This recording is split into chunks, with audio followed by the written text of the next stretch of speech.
Baiklah, Bismillahirrahmanirrahim. Assalamualaikum warahmatullahi wabarakatuh.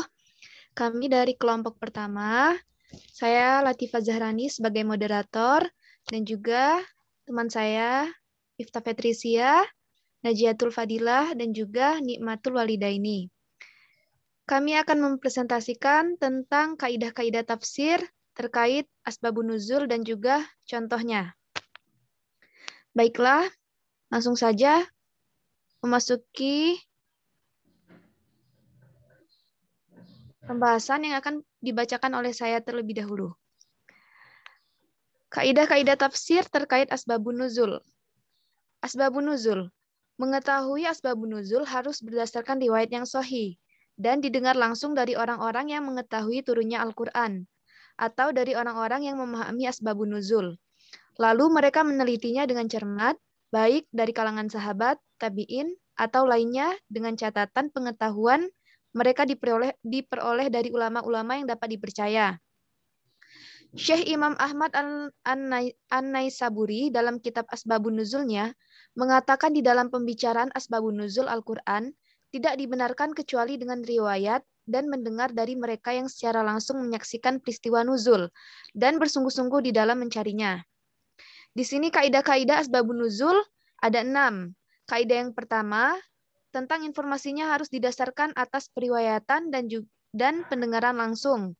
Kaidah kedua, sabab nuzul harus berdasarkan hadis marfu'. Kaidah ketiga, ayat Al-Quran turun bersamaan dengan ketetapan hukum. Kaidah keempat, ayat tidak turun berulang-ulang.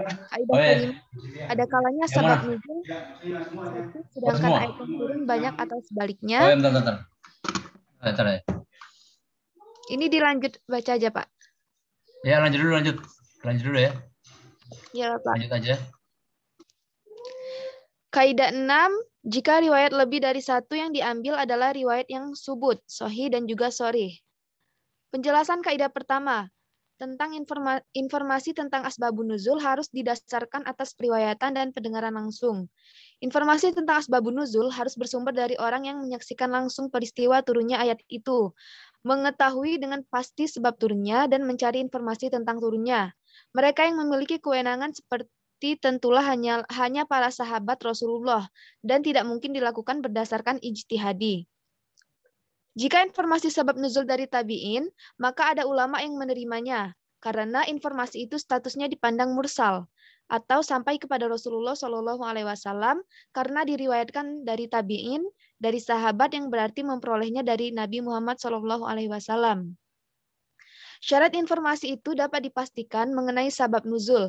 Penyandarannya kepada sahabat oleh tabi'in itu sahih, dan yang menyandarkannya dikenal sebagai berkecimpung dalam tafsir. Selanjutnya penjelasan kaidah kedua. Sabab nuzul harus berdasarkan hadis marfu'. Sabab nuzul, ayat harus kesaksian dari seseorang yang mengalami sendiri peristiwa itu atau mendengarnya langsung dari orang lain. Nabi Shallallahu Alaihi Wasallam sendiri tidak menginformasikannya, yang menginformasikannya adalah sahabat. Informasi seperti itu disebut marfu atau terangkat kepada Nabi Muhammad Shallallahu Alaihi Wasallam. Adapun sabab nuzul dengan hadis mursal atau hadis yang gugur dari sanadnya. Seorang sahabat dan mata rantai periwayatannya hanya sampai kepada seorang tabi'in. Riwayat seperti ini tidak diterima kecuali sanadnya sahih dan dikuatkan hadis mursal lainnya. Lalu penjelasan kaidah ketiga. Ayat Al-Quran ada kalanya turun bersamaan dengan ketetapan hukum, ada kalanya mendahulinya, ataupun sebaliknya. Ayat-ayat Al-Quran ada kalanya turun dengan membawa ketetapan hukum dan disertai perintah untuk menjalankannya, yaitu hukum itu dimulai dengan turunnya ayat-ayat yang menerangkannya. Demikianlah turunnya kebanyakan ayat-ayat Al-Quran. Namun, terkadang ayat-ayat yang turun itu hanya berisi isyarat hukum, belum disertai perintah untuk melaksanakannya dalam waktu dekat atau lama. Dan terkadang ada ayat-ayat yang turun yang berbicara tentang sebuah hukum, tetapi pelaksanaannya baru beberapa saat kemudian. Selanjutnya yang akan dibacakan oleh Miftah Petrisia. Pada Miftah dipersilakan. Baik, melanjutkan pada kaidah selanjutnya. Baik, kita lanjut pada kaidah selanjutnya. Pada kaidah 4, pada dasarnya ayat tidak turun berulang-ulang. Jadi ayat-ayat Al-Quran tidak turun berulang-ulang ini sudah menjadi prinsip dasar. Tetapi ada pengecualian dari prinsip dasar itu, sehingga ada yang mengatakan bahwa sabab nuzul juga berulang-ulang. Hal itu karena sebab-sebab turun, jarak waktu, terjadinya berjauhan yang menyebabkan tidak dapat dikatakan bahwa sebuah ayat turun setelah semua sebab-sebab itu. Dan pengulangan seperti itu berfungsi untuk mengingatkan hukum yang telah ada, menekankannya, atau untuk menjelaskan bahwa peristiwa yang disebutkan sabab nuzul itu termasuk di dalam cakupan makna ayat. Selanjutnya pada kaidah kelima, ada kalanya sabab nuzul satu sedangkan ayat yang turun banyak atau sebaliknya. Jadi satu ayat ada satu sabab nuzulnya dan juga ada sebaliknya. Tetapi bisa saja terjadi sabab nuzul satu sedangkan ayat yang turun karenanya banyak dan bisa jadi sebaliknya juga. Selanjutnya pada kaidah keenam, apabila riwayat dalam sabab nuzul lebih dari satu, maka riwayat yang diambil adalah riwayat yang subut, sahih, dan syarih. Jika suatu ayat memiliki lebih dari satu riwayat tentang sebab nuzul, maka riwayat-riwayat tersebut harus diteliti dan dipelajari melalui 3 tahap. Di antara tahap-tahap tersebut, tahap pertama adalah meneliti dan mempelajari kesohihan dan kepastian, atau bisa disebut subut, riwayat-riwayat dari riwayat-riwayat tersebut. Dari hasil penelitian inilah dapat dipilih riwayat-riwayat yang sahih dan membuang riwayat-riwayat yang tidak sahih. Lanjut. Kemudian di tahap berikutnya, tahap kedua, ialah dipelajari redaksinya. Apabila semua redaksinya tidak tegas atau tidak syarih, maka semuanya itu bukanlah sabab nuzul, tetapi merupakan tafsir saja. Jika di sebagian riwayat sharih dan ada yang tidak sharih, maka yang diambil dari riwayat-riwayat yang sharih, karena yang sharih itulah dijadikan sebagai sebab turun ayat, sedangkan lainnya merupakan tafsir saja. Selanjutnya pada tahap ketiga atau tahap terakhir dari kaidah ke-6 ini adalah jika sebab-sebab nuzul itu memiliki beberapa riwayat yang sahih dan jelas, maka selanjutnya adalah memperhatikan terjadinya masa peristiwa-peristiwa tersebut. Jadi bila masa terjadinya berdekatan, dapat disimpulkan bahwa ayat tersebut turun setelah seluruh peristiwa itu. Tetapi apabila masa terjadinya berjauhan, maka ayat tersebut sebab turunnya berulang. Misalnya dengan cara memeriksa apakah salah satu perawi terlibat dalam peristiwa itu atau menyaksikan langsung, atau dengan banyak cara tarjihnya. Maka kembali lagi di awal bahwa langkah pertama merupakan langkah yang terbaik.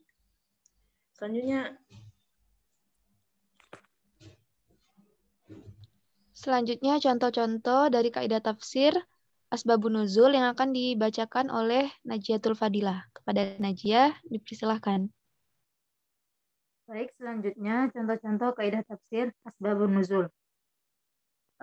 Kaidah 2, sebab nuzul terbagi 2, jelas atau sharih dan tidak jelas. Ghairu sharih. Contoh sebab nuzul sharih, ma akhrajahul Bukhariyu anil Barra'i radhiyallahu anhu qala wa anhu qala lamma nazala shaumu ramadana kanu la yaqrabuna nisaa ramadana kulluhu wa kana rijalun yakhununa anfusahum fa anzalallah alimallahu annakum kuntum takhtanuna anfusakum al-ayah, yang artinya apa yang diriwayatkan oleh Al-Bukhari dari Al-Bara' yang mengatakan ketika ayat tentang kewajiban berpuasa bulan Ramadan turun, mereka tidak mendekati istri-istri mereka pada seluruh bulan Ramadan itu. Lalu ada beberapa orang yang merasa telah berbuat dosa karena mendekati istrinya. Maka Allah Subhanahu wa taala menurunkan ayat 187 surah Al-Baqarah yang menyatakan alimallahu annakum kuntum takhtanuna anfusakum. Selanjutnya sabab nuzul ghairu sahih. Wa akhrajal Bukhari an Nafi'i radhiyallahu anhu qala kana ibnu Umar radhiyallahu anhuma idza qara'al Qur'ana lam yatakallam hatta yafragha minhu fa akhadtu alayhi yawman fa qara'a surat al-Baqarah hatta taha ila makanin qala tadri fima unzilat qultu la qala unzilat fi kadza wa kadza tsumma qada.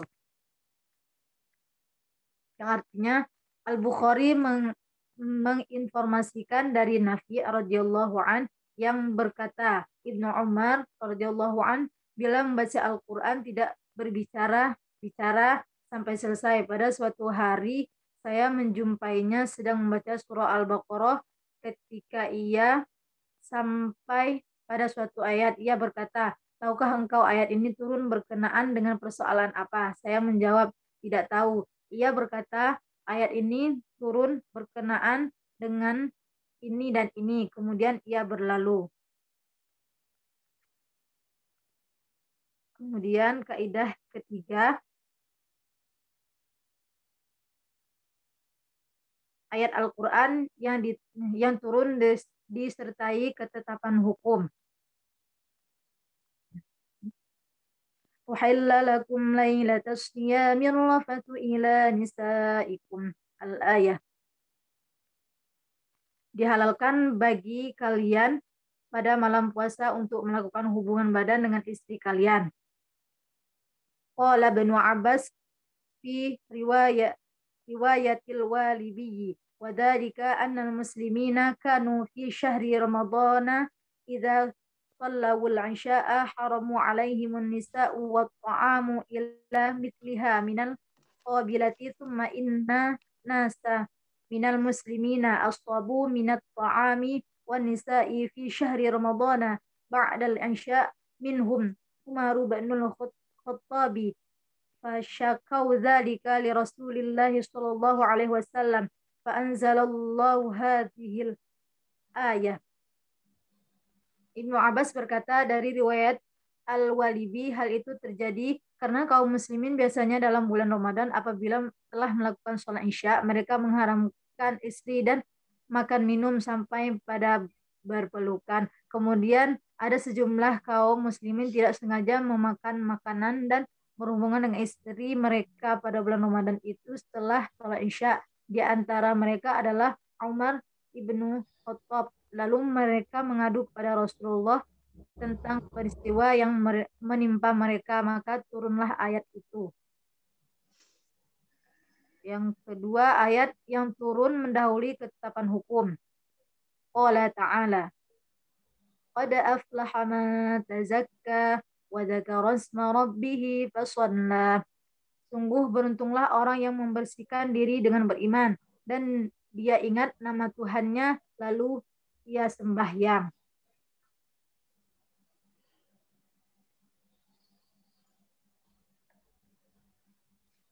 Berikutnya ayat yang turun sesudah penetapan hukum. Fa'akhrajahu asy-syaikhani min haditsin Aisyah radhiyallahu anha qalat kharajna ma'a Rasulillahi fi ba'di asfarihi hatta idza kunna bil baida'i aw bi dzatil jayshin qata'a iqdul li fa aqama Rasulullah 'alal nasihi wa aqama an-nasu ma'ahu wa laysu 'ala ma'in faqama Rasulullah hina asbaha 'ala ghairi ma'in fa anzalallahu ayatat tayammum fatayammamu. Bukhari dan Muslim meriwayatkan dari Aisyah radhiyallahu an, ia berkata, kami keluar bersama Rasulullah SAW dalam salah satu perjalanan sampai ketika kami tiba di padang pasir atau di daerah musuh. Sebuah kalung saya putus, lalu Rasulullah SAW turun untuk mencarinya dan sahabat-sahabat yang lain pun turun sedangkan mereka tidak berada di tempat air. Pada pagi harinya Rasulullah pun tidak punya air, lalu turunlah ayat mengenai tayamum, maka mereka pun bertayamum. Kaidah yang keempat, contoh firman Allah dalam surah Ar-Rum, Alif Lam Mim, Ghulibatir Rum, Romawi dikalahkan. Lamma kana yaumu Badrin zaharatir Rum ala Farisa fa'ajaba dzalikal mu'minuna fanazalat Alif Lam. ila qawlihi ta'ala yafrahul mu'minun. Fafarahal mu'minuna bidhuhurir rumi ala Farisa. Setelah perang Badar, Romawi mengalahkan Persia ini membuat kaum mukminin kagum sekali, maka turun ayat Alif Lam sampai firman-Nya yang berbunyi yafrahul mu'minun. Kaum mukminin pun senang dengan kemenangan Romawi atas Persia.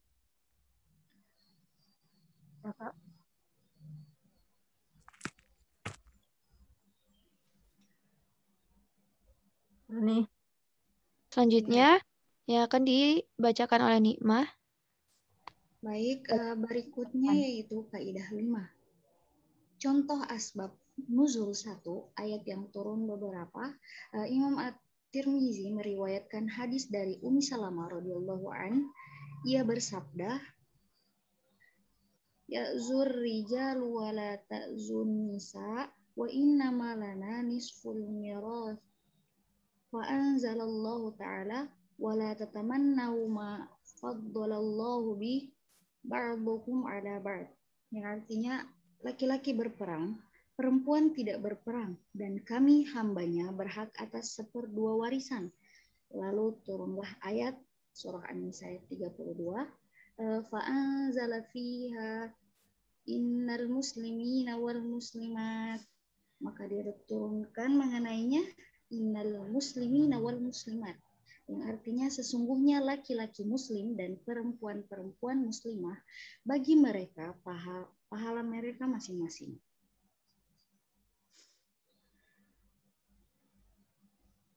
Contoh asbab nuzul, banyak ayat yang turun satu ini meliputi ayat yang berulang-ulang turunnya karena sebab nuzulnya juga berulang. Contohnya sudah disampaikan. Ayat yang turun satu tetapi asbab nuzulnya bermacam-macam. Contoh Quran surah At-Tahrim. Ya ayyuhan nabiyyu lima tuharrimu ma ahallallahu lak tabtaghi mardhat azwajik, yang artinya, hai Nabi, mengapa kamu mengharamkan apa yang Allah halalkan bagimu? Kamu mencari kesenangan istri-istrimu. Beberapa riwayat menyebutkan bahwa ayat ini turun berkenaan dengan pengharaman Nabi Muhammad SAW atas madu, dan dalam riwayat yang lain atas budaknya Maria. Riwayat-riwayat itu terkenal. Berikutnya itu kaidah 6. Riwayat-riwayat tentang sabab turunnya. Quran surah Ad-Duha ayat 1-3. Wad-duha wal-laili idza saja ma waddaka rabbuka wa ma qala, yang artinya demi waktu matahari sepenggalahan naik dan demi malam apabila telah sunyi gelap, Rabbmu tiada meninggalkan kamu dan tiada pula benci kepadamu. Hadis riwayat-riwayat Imam Bukhari dan Muslim, ia Jundub bin Syufyah radhiyallahu anhu, ia berkata, Ishtaqa Rasulullah sallallahu alaihi wasallam falam yakum lailataini aw thalatha faja'atim faqalat ya Muhammad inni la arju ayyakuna syaitanuka qad tarakaka lam arahu qurubaka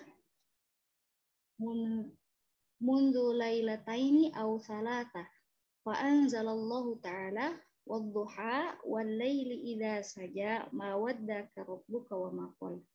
Rasulullah Shallallahu Alaihi Wasallam sakit dan tidak bangun 2 atau 3 malam. Kemudian seseorang perempuan datang dan berkata, Muhammad, saya harap setanmu telah meninggalkanmu karena saya lihat ia tidak menemui sudah 2 atau 3 malam. Lalu Allah menurunkan surah Ad-Duha tersebut. Riwayat Sahih dan ibaratnya sharih.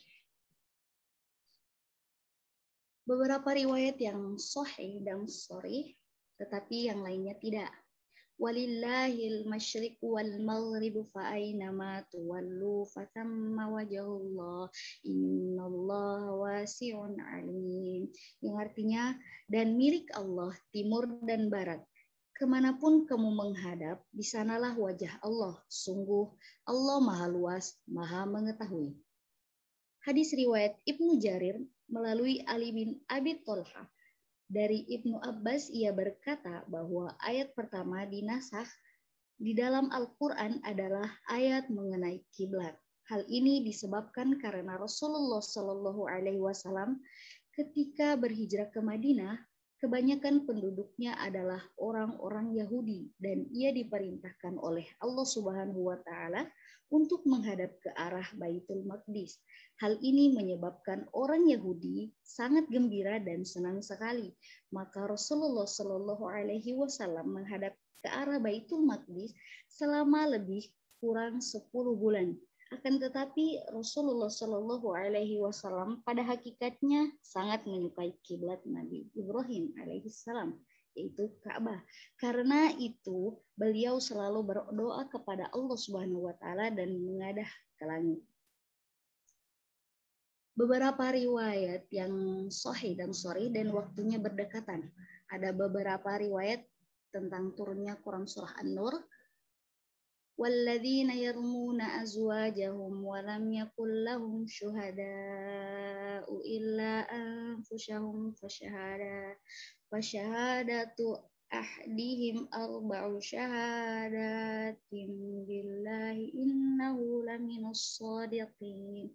Yang artinya, dan orang-orang yang menuduh istrinya berzina padahal mereka tidak mempunyai saksi-saksi selain diri mereka sendiri, maka kesaksian masing-masing orang itu ialah 4 kali bersumpah dengan nama Allah bahwa sesungguhnya dia termasuk orang yang berkata benar.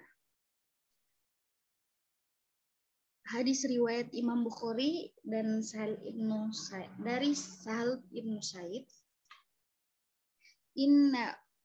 Inna Uwaimiran ata'asir Asim bin Adi wa kana sayyida wansiya ajalan faqala kaifa taquluna fi rajuli wajada ma'amra'atihi rajulan ayaqtuluhu fataqtuluna am kaifa yasna salli Rasulullah sallallahu alaihi wasallam an dzalik fa ta'asimun nabi faqala ya Rasulullah fakariha Rasulullahil masa ila fas'aluhu waimir wa walillahi la lantahi hatta as'ala Rasulullah an dzalik. Faja'a Waimirun faqala ya Rasulullah rajulu wajada ma'amra'atihi rajulan ayaqtuluhu fataqtuluna am kaifa yasna. Faqala Rasulullah sallallahu alaihi wasallam qad anzalallahu al-Qur'an fika wa fi sahibatik, yang artinya sesungguhnya Uwaimir mendatangi Asim bin Adi dan ia adalah kepala Bani Ajlan. Lalu ia bertanya, bagaimana pendapatmu tentang seorang laki-laki yang mendapati istrinya dengan laki-laki lain? Apakah ia membunuhnya dan engkau akan membunuh pula pembunuh laki-laki itu atau apa yang ia perbuat? Tanyakanlah hal itu untukku kepada Rasulullah Shallallahu Alaihi Wasallam. Lalu Asim mendatangi Rasulullah Shallallahu Alaihi Wasallam. Lalu ia berkata, ya Rasulullah. Tetapi Rasulullah enggan menjawab pertanyaan itu. Uwaimir lalu datang kepada Rasulullah Shallallahu Alaihi Wasallam dan bertanya, ya Rasulullah, seseorang menemukan bersama istrinya seorang laki-laki lain. Apakah ia harus membunuhnya? Lalu kalian membunuh orang itu ataukah apa yang harus ia lakukan? Rasulullah lalu menjawab, Sesungguhnya Allah telah menurunkan Al-Quran tentang ayat tentang engkau dan istrimu. Contohnya beberapa riwayat sahih dan sharih dan turunnya berjauhan. Contohnya adalah sebab turun surah Al-Isra ayat 85. Wa yas'alunaka 'anil ruh Qulir ruhu min amri rabbi wa ma utitum min ilmi illa qalil. Yang artinya, dan mereka bertanya kepada Muhammad tentang ruh. Katakanlah, ruh itu termasuk urusan Tuhanku, sedangkan kamu diberi pengetahuan hanya sedikit. Contoh tarjih bagi yang berpaham demikian. Contohnya adalah seperti yang disebutkan dalam sabab nuzul surah Al-Isra ayat 85.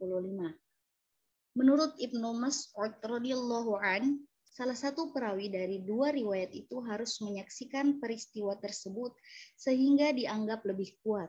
Bisa pula contohnya hadis yang diriwayatkan Bukhari dalam contoh-contoh di atas karena kelebih terpercayaan Al-Bukhari dari yang lain. Sekian, saya kembalikan ke moderator. Baiklah, penjelasan dari kami. Sekarang sesi diskusi. Mungkin dari teman-teman ada yang ingin ditanyakan atau menambahkan dan juga memberi sanggahan, dipersilahkan.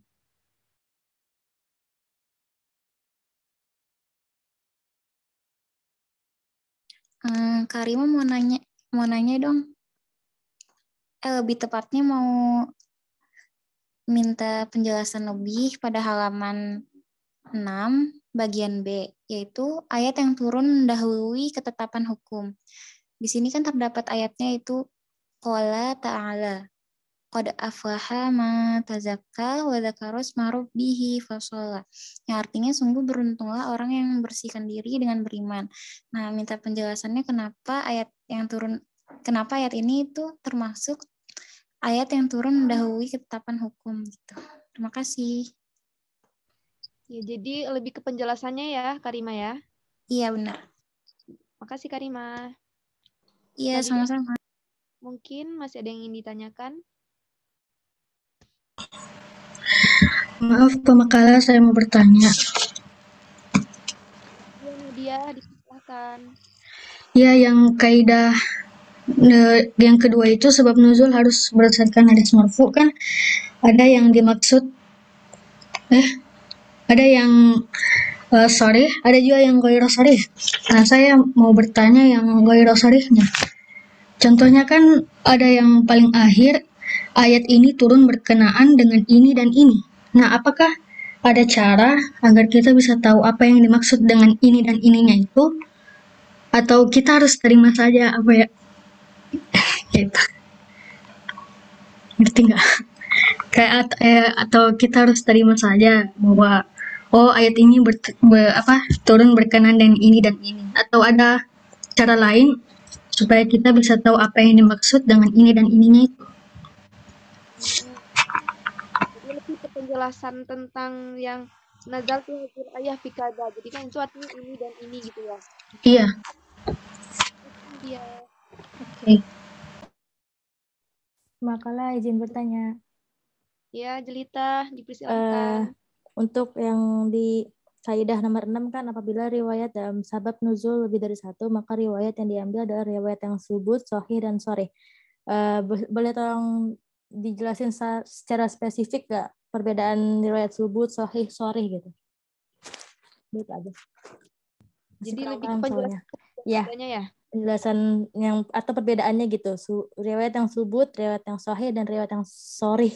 Sahih, sharih. Karena aku tadi bacanya sama. Beda itu. Ya, oke. Makasih Jelita. Baiklah. Kita tampung dulu ya pertanyaannya teman-teman. Nanti kalau ada pertanyaan lagi, bisa kita buka sesi lagi.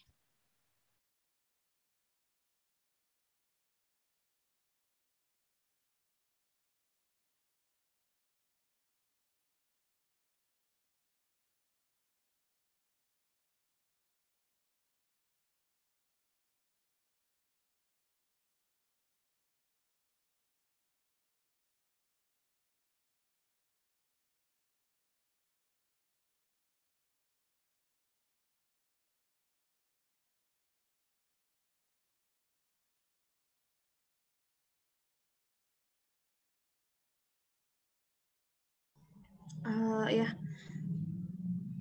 Roni ini langsung aja gimana? Iya, nggak apa-apa, Mif. Dijawab aja dulu. Kami pemakala ini ya. Gimana ya? Baik, menjawab pertanyaan dari Karima ya. Kita jawab dari pertanyaan Karima dulu tentang penjelasan dari kaidah ketiga pada bagian ayat yang turun mendahului ketetapan hukum. Begitu. Jadi kami telah menjelaskan di bagian contoh dari ayat yang turun mendahului ketetapan hukum ini. Jadi yang dimaksudkan itu adalah, jadi ketika ayat tersebut turun, ayat tertentu yang turun ini yang disebut termasuk ayat ini, ketika turun itu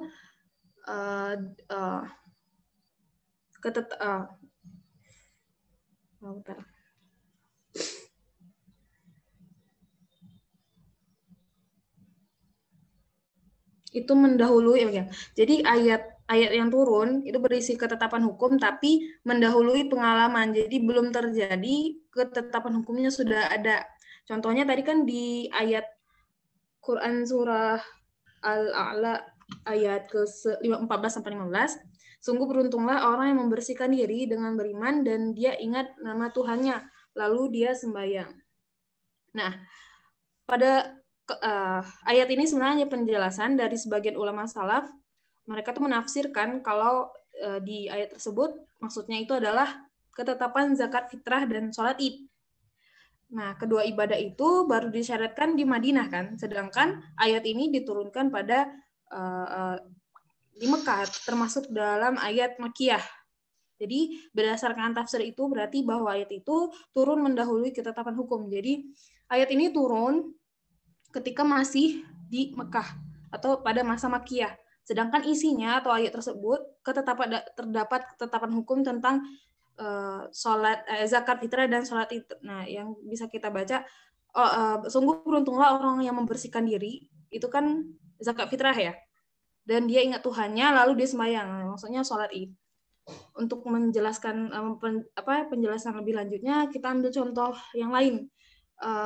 Pada surah Al-Qamar ayat 45 yang artinya golongan itu pasti akan dikalahkan dan akan mundur ke belakang. Jadi ini ayatnya turun ketika masih di Mekah. Nah, Umar bin Khattab mengatakan, aku tidak mengerti golongan yang mana yang akan dikalahkan itu. Nah, barulah sampai ketika terjadinya perang Badar, itu kan berarti kan sudah hijrah ya, udah masa fase hijrah. Jadi sudah udah di Madinah gitu ya. Nah, barulah di situ terlihat Rasulullah berkata golongan itu pasti akan dikalahkan dan mundur ke belakang itu adalah ya Quraisy gitu. Jadi ayatnya itu, ketetapannya itu mendahului dari pengalaman, belum terjadi tapi sudah ada ketetapannya. Begitu kurang lebih. Bagaimana Karima? Bisa dipahami ya? Bisa. Makasih banyak Mister. Ya.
Selanjutnya, saya mencoba untuk menjawab pertanyaan dari Jelita ya, Jel. Tentang subut, sohi, dan juga sorih ya.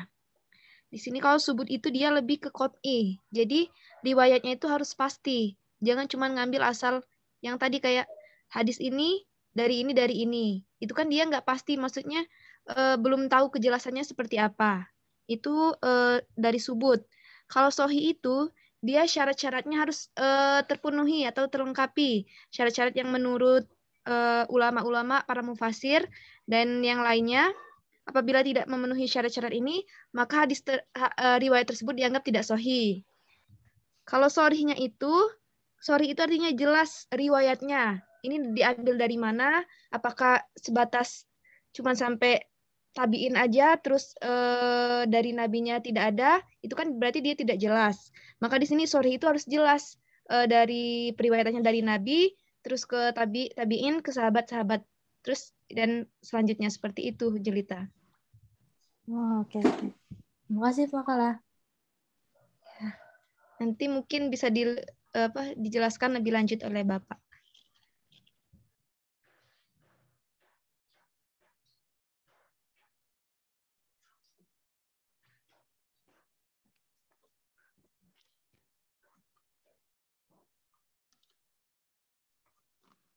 Baik, sudah?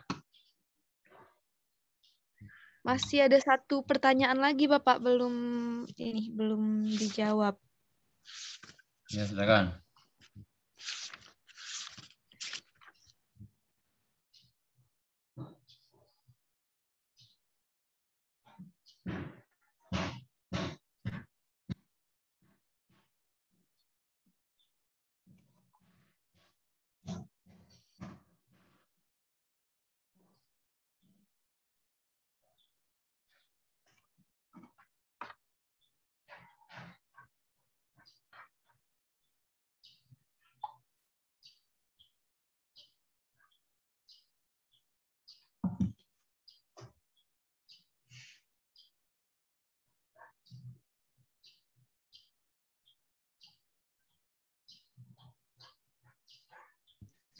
Tadi di pertanyaannya Nahdia itu, pertanyaannya gini Bapak, bagaimana kita bisa mengetahui, kan banyak orang yang mengatakan misalnya nazal tu hadil ayah fi kada wa kada.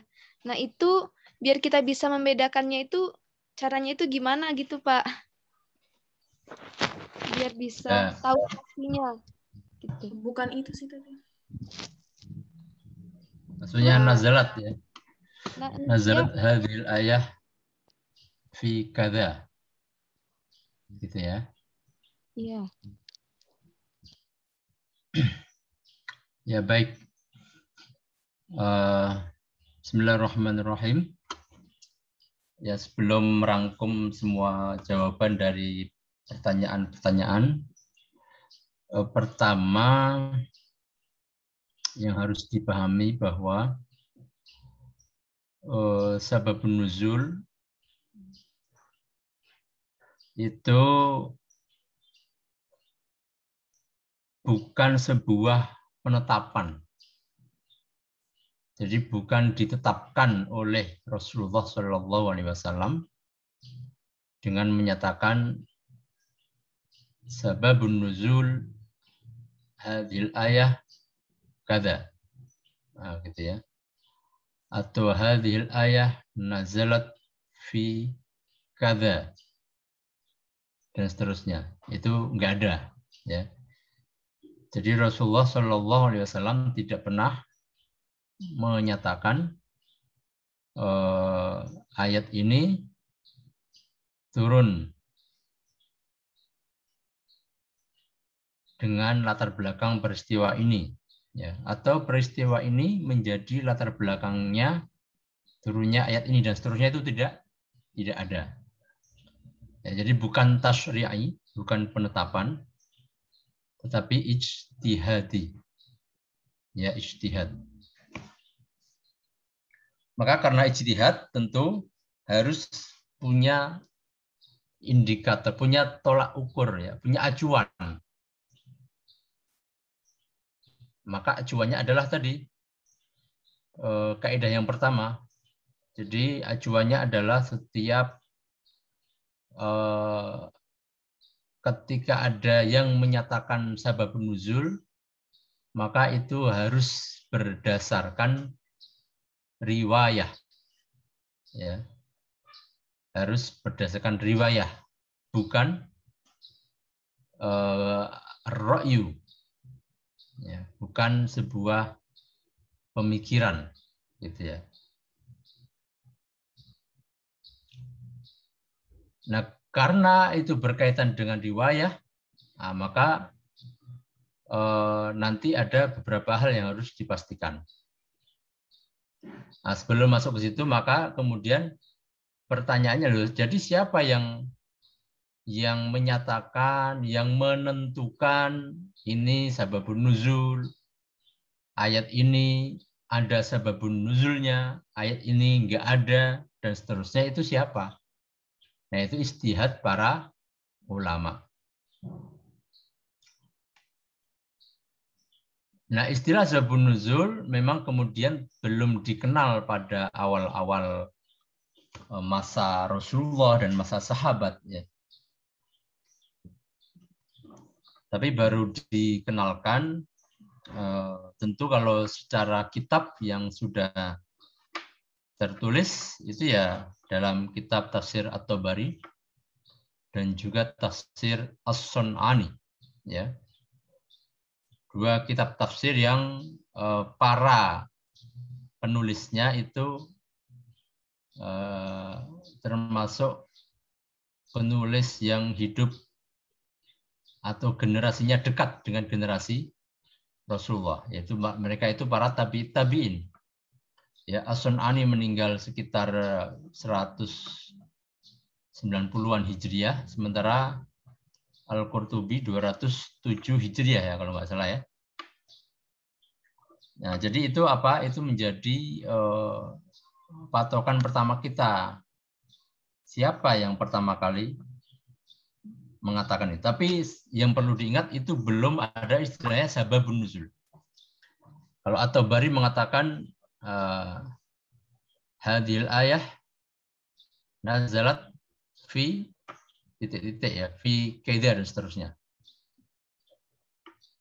Sementara Al-As-Sun'ani mengatakan hadil ayah nazalat bisa babi hakada, gitu. Jadi belum menjadi sebuah istilah sababun nuzul atau asbabun nuzul.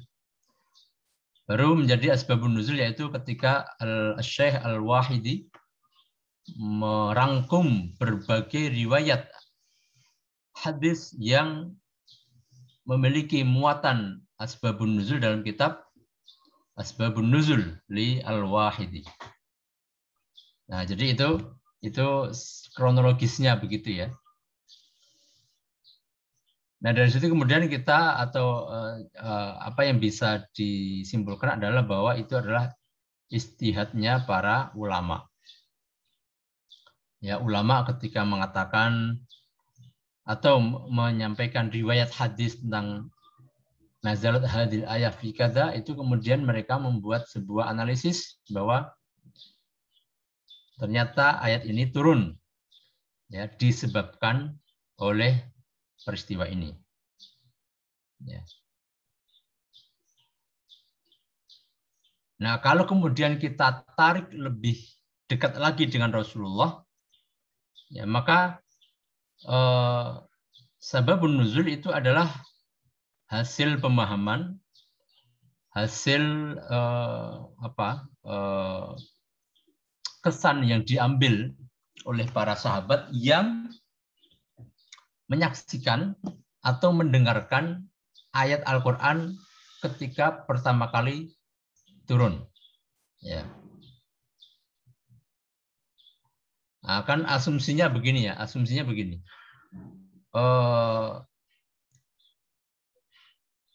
bisa jadi ayat itu turun ketika Rasulullah sendirian, ya.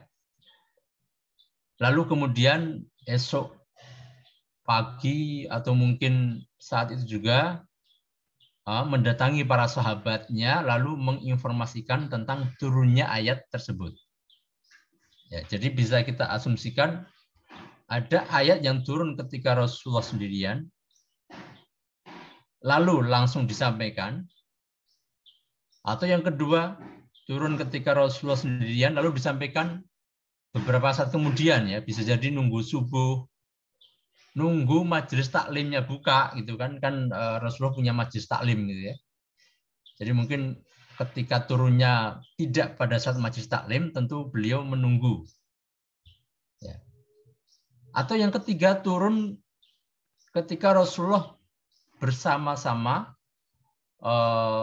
para sahabat, ya, atau bersama orang lah, kadang sahabat, kadang orang kafir kan.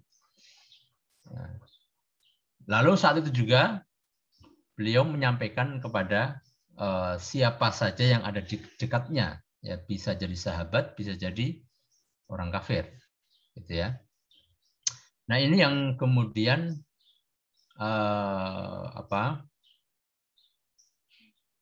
menjadi bahan analisis, ya.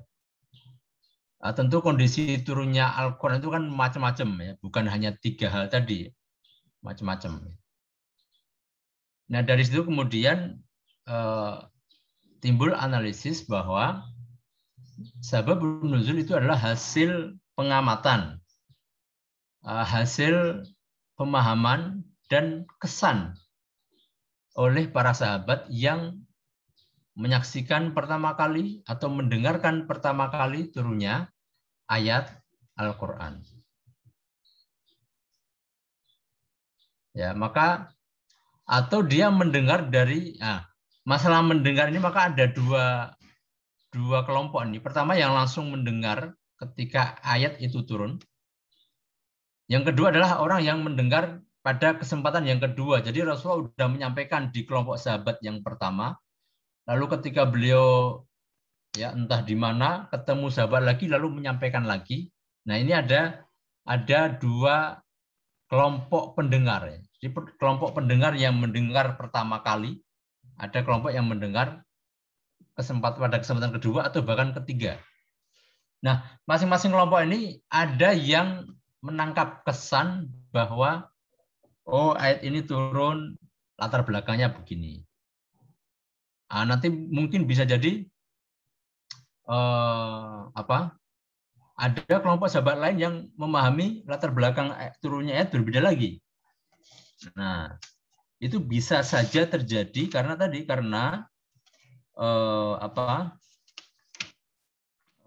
karena para sahabat itu kan tidak semuanya satu majelis dalam waktu yang sama. Tidak semuanya satu majelis ilmu dengan Rasulullah SAW dalam waktu yang sama.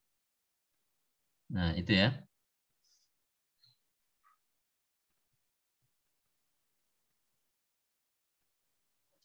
Misalnya seperti ayat Ar-Rum, itu yang tadi di kaidah keempat ya.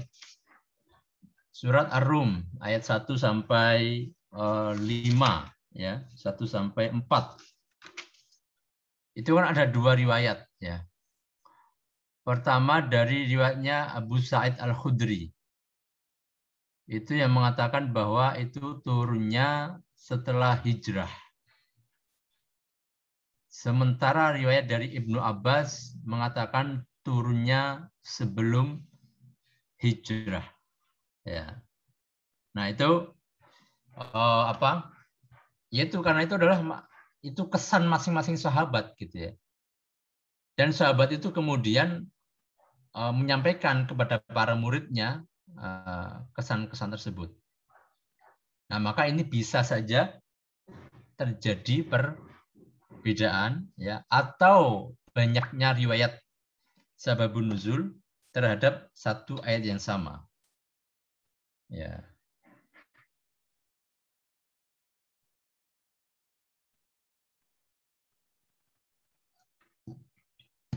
Oke. Kemudian yang selanjutnya, ya jadi karena tadi tergantung kepada pemahaman dan kesan sahabat, maka tentu berbeda riwayatnya. Sebentar ya.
Baik. Selanjutnya, nah tadi karena itu adalah riwayat sahabat yang berbeda-beda antar satu sahabat dengan yang lain, maka perlu tadi perlu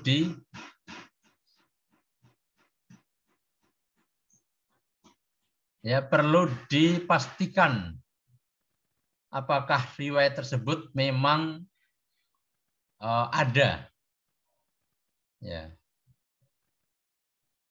ada di mana, kan gitu ya. Nah, maka karena ini hadis, maka tentu harus dipastikan semuanya ada di kitab-kitab hadis. Ya, jadi kalau ada yang menemukan sebuah buku lalu mengatakan sababun nuzul hadil ayah ini, maka pertama kali kita harus memastikan riwayat tentang sababun nuzul itu ada di dalam kitab-kitab hadis yang jumlahnya banyak, ya minimal 9, ya. Al-Kutub At-Tis'ah. Nah, pasti ada di situ. Kalau nggak ada di situ berarti apa? Berarti itu riwayatnya atau keberadaan riwayat itu bisa dipertanyakan. Yang kedua, perlu dipastikan sahih apa enggak riwayat tersebut. Jadi riwayat sababun nuzul itu kalau ada di hadis sahihain ya sudah pasti sahih.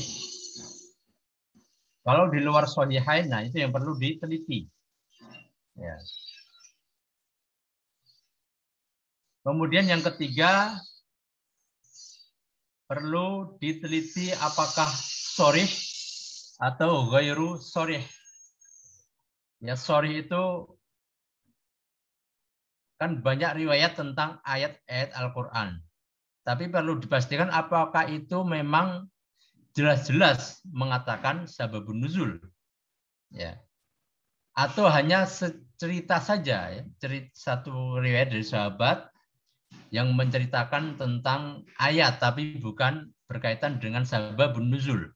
Nah, maka itu belum juga bisa disebut sababun nuzul. Artinya perlu dipastikan redaksinya riwayat tersebut apakah sharih atau tidak sharih. Ya, itu artinya memang penelitian tentang sababun nuzul ini sudah dilakukan secara oleh para ulama berlipat-lipat, ya. Standarnya itu sudah banyak. Jadi memang ketika sudah menjadi satu kitab itu sudah melewati proses tersebut. Nah, kita tinggal memastikan saja atau mengulangi apa yang dilakukan dengan referensi-referensi yang ada. Karena tentu kita tidak punya kapasitas untuk melakukan penelitian sebagaimana yang dilakukan Al-Imam Al-Bukhari dan Al-Imam Muslim maupun para ulama yang lain.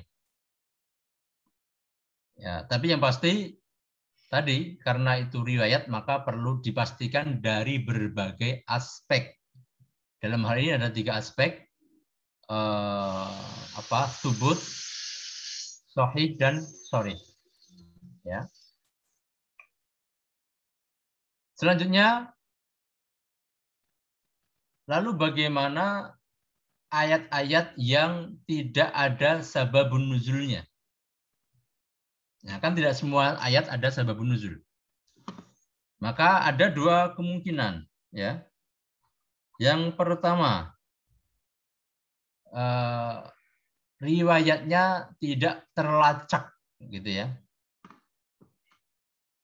Jadi ada riwayat tapi tidak terlacak, tidak sampai pada kita. Ya, tidak tahu sebabnya. Yang pasti itu tidak sampai kepada kita.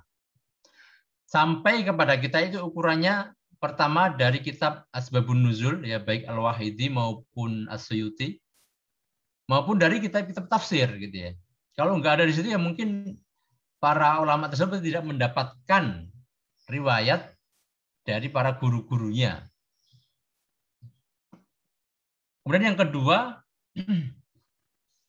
kemungkinannya adalah tidak semua sahabat itu menyampaikan kesan-kesannya terhadap turunnya Al-Quran.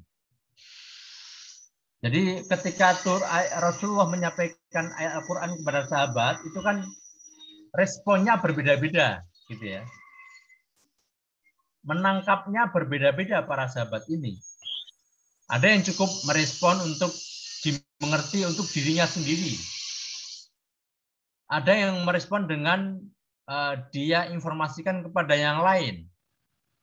Nah, seperti ini kemudian pasti berbeda-beda masing-masing sahabat. Sehingga apa? Sehingga kemungkinan para sahabat di situ banyak yang tidak menangkap kesan dari turunnya ayat. Ya, karena secara teori pasti ayat Al-Quran itu turun karena ada latar belakangnya. Ya. Seperti Iqra, ya, ayat pertama.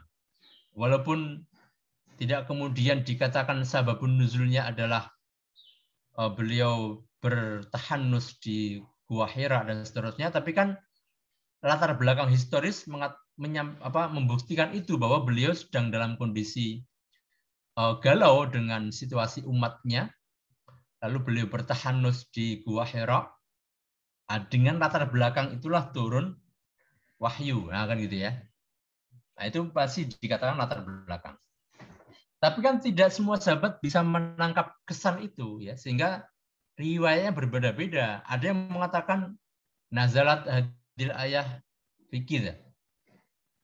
Ada yang mengatakan hadil ayah nazalat fikir. Jadi masing-masing punya kesan yang berbeda, sehingga ada mungkin kesan yang kemudian tidak menunjukkan bahwa itu dipahami sebagai sababun nuzul. Nah, ini kaitannya tadi dengan sorih. Ketika suatu riwayat tidak sorih, maka itu bisa jadi ya sahabat yang ketika mendengar dan menyaksikan turun ayat tidak bisa mengungkapkan dengan jelas bahwa itu sababun nuzul. Nah, sehingga yang sampai kepada kita bahwa ayat ini tidak memiliki asbabun nuzul. Nah, gitu ya secara umum ya. Baik, coba kembali ke pertanyaan. Pertanyaan terakhir apa tadi? Tentang yang goiru sorih, Pak. Kenapa itu? Tadi mungkin bisa diulang lah pertanyaannya. Mana pertanyaannya?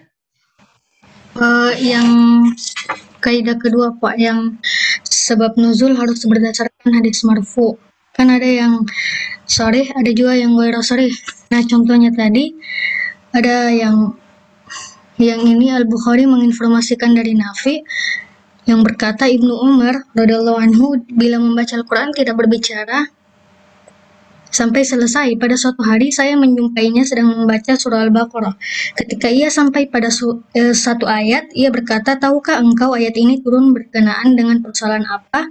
Saya menjawab, "Tidak tahu." Ia berkata, "Ayat ini turun berkenaan dengan ini dan ini." Kemudian ia berlalu. Pertanyaan saya, Pak, yang turun berkenaan dengan ini dan ini, itu ada cara nggak, Pak, supaya kita tahu apa maksud dengan ini dan ini, atau kita cuma terima-terima saja, Pak? Ya kita cuma terima saja gitu ya. Nah, di situ kan ghairu sharih karena apa? Karena beliau mengatakan ayat ini turun untuk peristiwa ini dan peristiwa itu. Itu kan nggak jelas ya. Tanpa menyebutkan peristiwanya apa. Gitu ya. Nah, memang sekali lagi ini kaitannya dengan tadi proses periwayatannya, gitu ya. Jadi ini banyak unsur sebenarnya. Jadi ketika proses meriwayatkan itu kan banyak hal di situ, ya.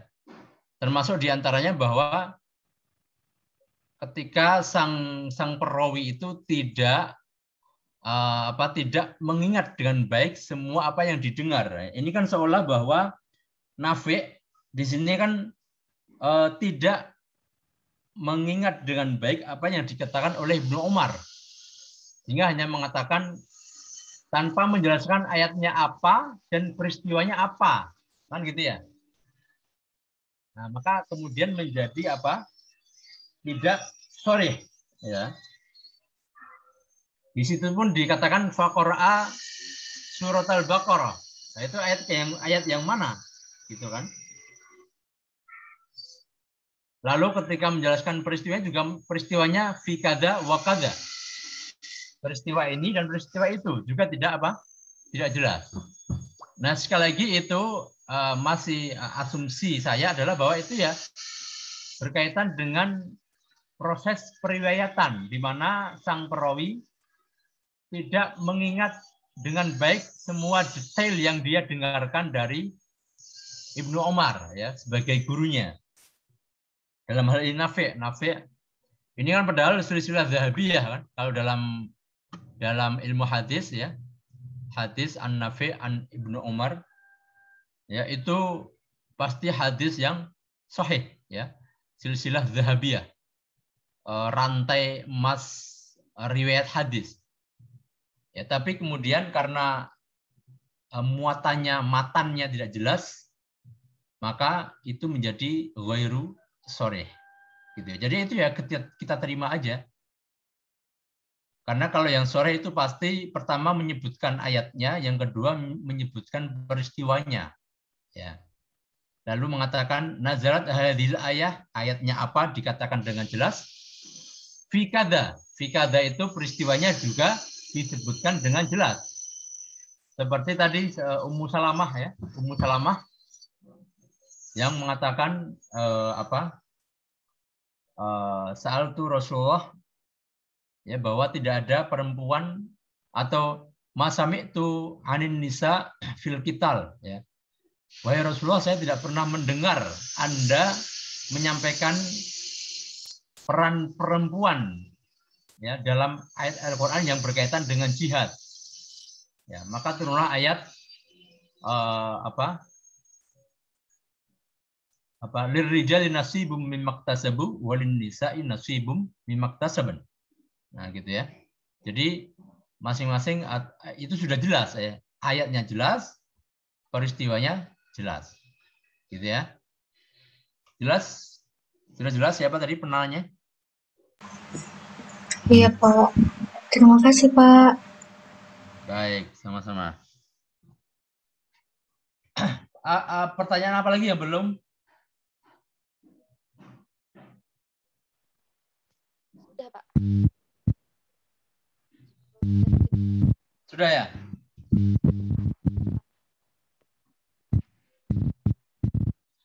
Baik, kalau sudah, ini saya karena ada acara, saya harus pamit. Jadi mohon maaf tidak sampai selesai waktunya.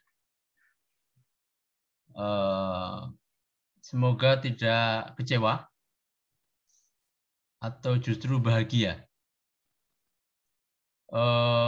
Tapi yang pasti saya minta maaf karena harus pamit tidak sesuai waktu. Semoga kita bisa bertemu lagi dalam bukan semoga, kita akan bertemu lagi pada pekan depan bersama kelompok kedua. Ya, presentasi kelompok kedua. Sampai kita ketemu lagi, semoga kalian semua sehat terus, semangat terus, dan selalu bahagia. Amin. Siap, Pak. Amin. Dan mari kita akhiri dengan membaca hamdalah. Alhamdulillahirabbil alamin. Wassalamualaikum warahmatullahi wabarakatuh. Waalaikumsalam warahmatullahi wabarakatuh. Terima kasih, Bapak. Terima kasih, Bapak. Sehat, Pak.